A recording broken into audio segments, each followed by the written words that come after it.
60 secondes expat, l'info de la mobilité internationale. Préparé et présenté par Cléa Cornet. Le Sénat vient de rejeter une proposition de loi censée garantir un accès aux comptes bancaires français pour les expatriés.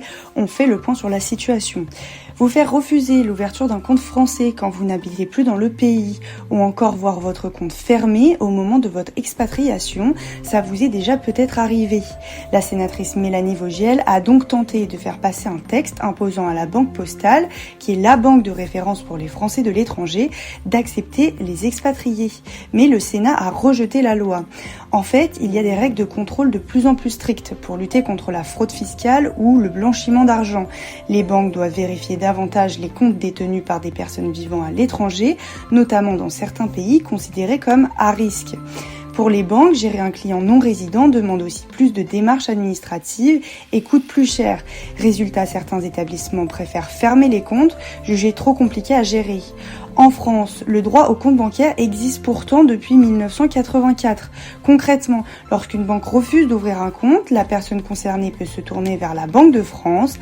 Cette dernière désigne alors une banque qui a l'obligation d'ouvrir un compte, normalement sous 3 jours.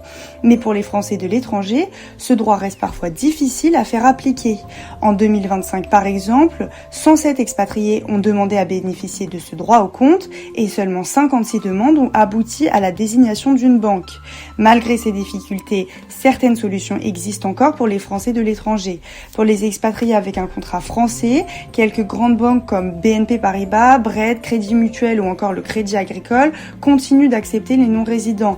Pour les profils plus mobiles hors des circuits classiques, la situation reste plus compliquée.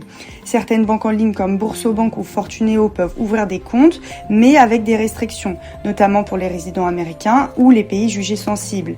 Et depuis peu, de nouveaux acteurs spécialisés apparaissent. C'est le cas de FrancePay, une plateforme lancée il y a 1 an et demi qui propose des comptes avec un IBAN français, accessibles aux expatriés, sans condition de revenus ni pays de résidence. Alors, malgré plusieurs propositions de loi, aucune n'a réussi à imposer un véritable droit au compte pour les Français de l'étranger, notamment à cause des règles bancaires internationales, de l'autonomie des banques et de la pression du secteur financier. L'info de la mobilité internationale À retrouver en podcast sur fdlm.fr.